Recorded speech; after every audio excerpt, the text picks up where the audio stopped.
अस्सलाम वालेकुम स्टूडेंट्स।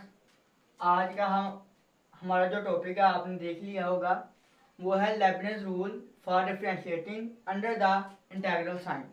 कि हमें ये थ्योरम है, ये साबित करना है कि जब कोई भी इंटीग्रल जो मल्टी वेरिएबल में होता है, अगर हम उसको डिफरेंशिएट करें तो ये इसके बराबर रहता है। ये हमने थ्योरम प्रूव करना है। ये थ्योरम बहुत ही इम्पोर्टेंट रखता है इंटीग्रल कैलकुलस में। इस थ्योरम को प्रूव करने के लिए हम जो हमने स्टार्टिंग जब आपने कैलकुलस को स्टार्ट किया तो आपने डेरिवेटिव का नाम सुना होगा, वो यूज़ करेंगे। ठीक, तो उसकी डेफिनेशन को हम यूज़ करेंगे। अगर आपको डेफिनेशन नहीं पता तो मैं आपको दोबारा रिकॉल करवा देता हूँ कि इसकी डेफिनेशन क्या थी डेरिवेटिव की। डेरिवेटिव की डेफिनेशन ये होती है कि अगर D Y by D X है तो ये बराबर होता है डेल वाई, लिमिट जो होती है इसकी ये अप्रोच करती है del X approaches to zero, del Y over del X equal होती है लिमिट डेल एक्स अप्रोच करती है जीरो को और एक्स प्लस डेल एक्स, ये कोई फंक्शन ले लें आप,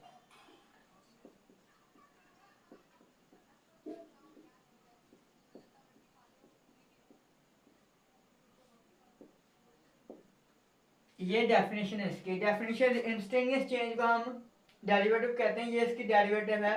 और पार्शियल डेरिवेटिव की सिमिलरली है डेफिनेशन, वो भी ये है कि पार्शियल और पार्शियल एक्स कोई भी फंक्शन है, सवाल के तौर पर एक्स टी है, तो एक्स के रिस्पेक्टिव पार्शियल डेरिवेटिव तो एक्स में चेंज होगा इसका। लिमिट इसकी भी डेल एक्स अप्रोच कर देगी जीरो को और F X plus del X T को वैसे लिख देंगे minus F X T del X. ये पार्शियल डेरिवेटिव की डेफिनेशन है और ये जो सिंपल डेरिवेटिव होता है उसकी डेफिनेशन है, डेफिनेशन जिससे हम सोल्व करते हैं डेरिवेटिव को। इन डेफिनेशन से आपके product rule, quotient rule, power rule, ये इस डेफिनेशन से निकले सब कुछ। वो इजी हो गया था आपके लिए कि पावर रूल लगाएं तो सिंपल डायरेक्ट निकल जाता है, क्वोशंट रूल लगाएं तो ये हो जाता है, प्रोडक्ट रूल लगाएं तो ये हो जाता है। ये जो फार्मूला इस डेफिनेशन से निकले, तो इसी डेफिनेशन का हम यहाँ पर यूज करेंगे। तो मैं ये डेफिनेशन कुछ देर के लिए यहाँ पर लिखे रहने देता हूँ। तो इस तरफ आते हैं, मैंने यहाँ पर कुछ लिखा हुआ है। पहले हमने लेट किया कि एक फंक्शन है हमारे पास जो इसके बराबर है। यहाँ पर ए जो बी, या ये बात आपने ध्यान में रखेंगे, ये जो ए और बी है, जो लिमिट है इसकी फंक्शन इंटीग्रल की, ये कांस्टेंट है, ये एक वेरिएबल नहीं है। अगर यहाँ पर कोई वेरिएबल लगा देता हूँ, अगर मैं यहाँ पर वेरिएबल ले लेता हूँ H of X G of X, ठीक, तो फिर ये इसके बराबर नहीं हो सकता। ठीक हो गया। फिर इसके साथ दो टर्म्स और आती हैं, एक प्लस में टर्म होती है और एक माइनस में टर्म होती है, और वो बहुत ही इंपॉर्टेंट है थ्योरम। वो भी ये है थ्योरम सेम ही, लेकिन इसमें जो लिमिट है वो कांस्टेंट है। अगर ये वेरिएबल हो जाए थ्योरम प्रूव वैसे ही होगा, लेकिन उसमें टर्म्स आ जाएंगे। फिर हम जो इंटीग्रल होगा उसको ब्रेक करेंगे, ब्रेक करने के बाद हम मीन वैल्यू थ्योरम होता है इंटीग्रल का, वो इस्तेमाल करेंगे, फिर वो थ्योरम प्रूफ होता है। अगर हम इसे कांस्टेंट के तौर पर सोल्व करेंगे तो फिर में इसमें मीन वैल्यू थ्योरम इस्तेमाल नहीं होता।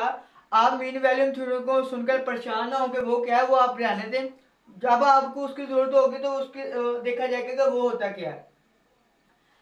सिंपल आपने ये ध्यान में रखना है कि ये ए और जो बी है ये कांस्टेंट्स हैं। कांस्टेंट में ये 0 1 2 etc जो भी हो, लेकिन वेरिएबल नहीं हो सकता। मिसाल के तौर पर एक्स टी, यहाँ पर एक्स टी वेरिएबल है, ठीक हो गया। और जो टी है ये डिपेंड किस पर कर रहा है, ए और बी पर। ठीक है कि अगर ए हम इसको इंटीग्रेट करते हैं तो इसमें वैल्यू जो पुट करेंगे तो वो ए बी होगी, बी अपर लिमिट और ए लोअर लिमिट है, और टी डिपेंड कर रहा है ए बी पर। ओके हो गया। तो हम इसको प्रूव करते हैं सिंपली। अब हम यहाँ पर लेंगे, यहाँ पर लिख देंगे यूजिंग डेफिनेशन ऑफ डेरिवेटिव।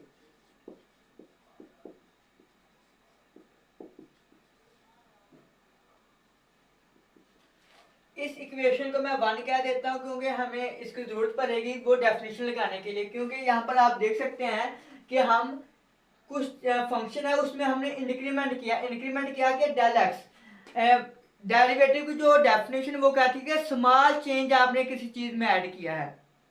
ठीक हो गया। ये बहुत लंबा टॉपिक हो जाता है कि अगर आपने डीपली से समझना हो तो आप बुक देख सकते हैं, सेकंड ईयर की बुक देख लें, उसमें 2.1 के जो क्वेश्चन है, 2.2 के जो क्वेश्चन है वो डेफिनेशन के साथ सॉल्व किया गया है। और आप अगर देखना चाहें, अगर जो आपको बुक लगवाई गई थी नुमान खालिद की, उसमें जो है 4.1 से लेकर 4.2 तक है, उसमें यही डेफिनेशन के जरिए ही हल किए गए हैं क्वेश्चन जो कि आपको स्किप करवा दी गई थी। तो इसमें जो F X plus del X है, ये डेल एक्स जो है इंक्रीमेंट किया गया है, फंक्शन में इंक्रीमेंट किया गया है कि फंक्शन में स्मॉल चेंज ऐड किया गया है। ठीक है, फंक्शन में स्मॉल चेंज, और बाद में उसे स्मॉल चेंज में जो हमें फंक्शन मिला उसमें से ओरिजिनल फंक्शन को हमने सब्सट्रैक्ट किया गया है। तो सिंपली इसलिए हमने इसे इक्वेशन मान के, क्योंकि इसकी हमें जरूरत पड़ेगी। देखते हैं अब हम स्मॉल चेंज करेंगे, यहाँ पर लिख देते हैं बाय इंक्रीमेंट, यहां पर लिख दें इंक्रीमेंट, और यहां स्मॉल चेंज।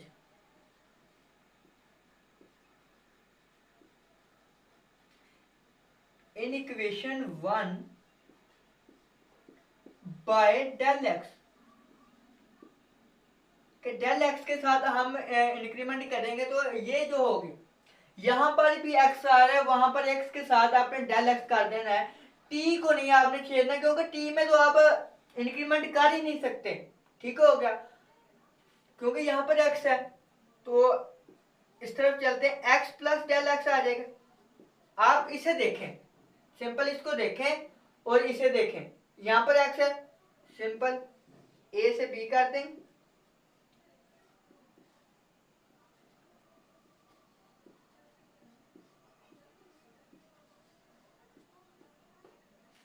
ठीक। अब देख ले, सिंपल हमने इंक्रीमेंट किया है, डेल एक्स दोनों तरफ ऐड किया है, इस जो हम स्मॉल चेंज यानी कि ऐड किया हमने। ठीक हो गया। अब इसे मैं इक्वेशन 2 कह देता हूं, और ये डेफिनेशन जो कहती है कि जो हमने फंक्शन में इंक्रीमेंट किया स्मॉल, उसमें से ओरिजिनल फंक्शन को क्या करते सब्सट्रैक्ट, सेम वही काम करेंगे, यहां पर लिख देंगे सब्सट्रैक्ट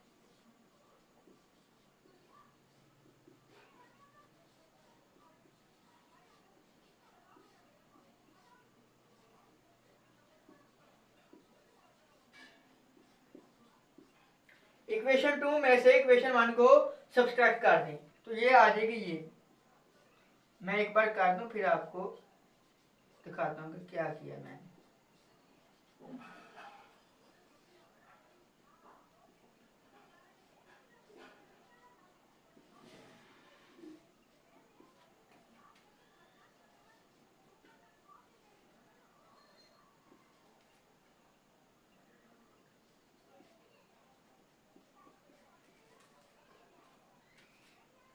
सिंपली मैंने सब्सट्रैक्ट किया है इक्वेशन 2 में से 1 को, देख लें, ये राइट हैंड साइड की इक्वेशन 2 की और राइट हैंड साइड इक्वेशन 1 की सब्सट्रैक्ट कर दी, ये तो आपको पता होगा सिंपली।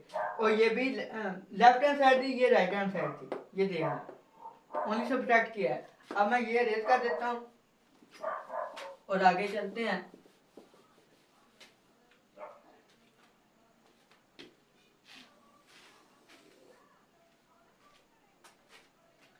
अब ये जो आपने इसको एक इंटेग्रल में हम लिख देंगे, यानी कि लीनियरिटी जो प्रॉपर्टी आपने इंटीग्रेशन की पढ़ी हुई है वही यूज करेंगे। अब मैं इसे थोड़ा सिंपलीफाई करके लिख देता हूं।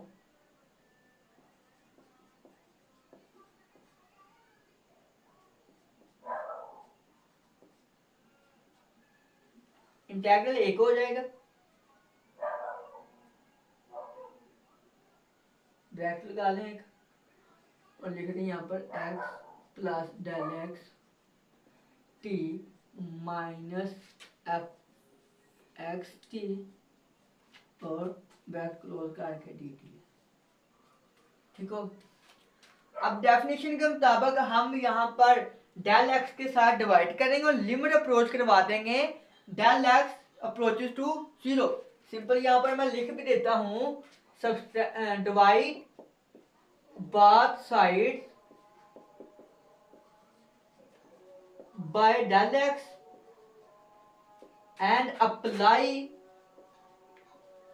limits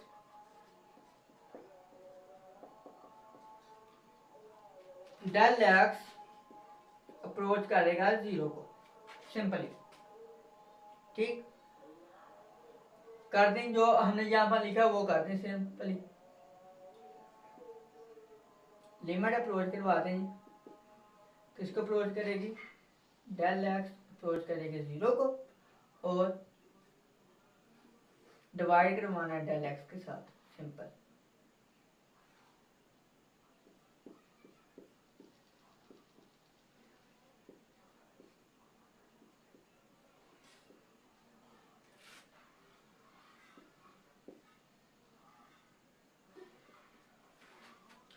इधर भी सेम करेंगे,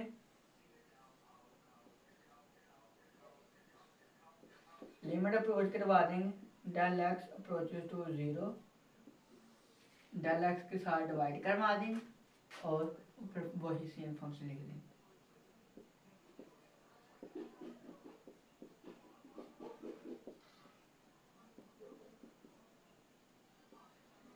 और अब ये जो सारी ये टर्म है, ये वाली टर्म, ये इतनी जो टर्म है, ये आपको बता देता हूं। अभी मैंने आपको डेफिनेशन बताई, ये बराबर होती है D I x D of x. मैं लिख भी देता हूं, लिमिट अगर अप्रोच करेगी डेल एक्स, ये डेफिनेशन है डेरिवेटिव की।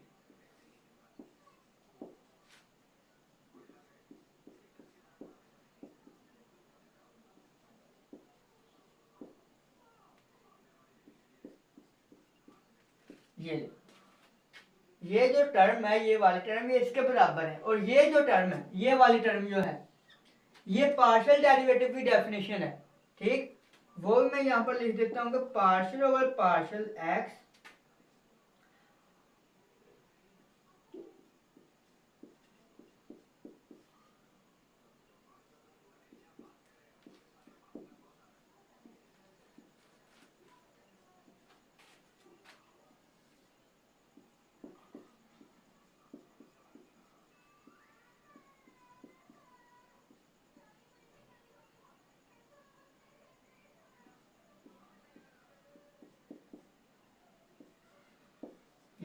ये पार्शियल डेरिवेटिव की डेफिनेशन है और ये डेरिवेटिव की है। अब यहाँ पर एक्स के रिस्पेक्टिव अगर करते तो यहाँ पर टी आया था और यहाँ पर टी में इंक्रीमेंट होना था।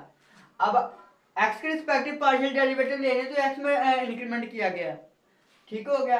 अब ये जो दो डेफिनेशन है हमने यूज की, उसकी जगह हम ये जो लेफ्ट हैंड साइड है इसमें पुट कर देंगे तो आपका ये जो फार्मूला है यानी कि थ्योरम है, ये प्रूव हो जाएगा कि ये चीज इसके बराबर होती है अगर हम इसका डेरिवेटिव ले लें। तो सिंपल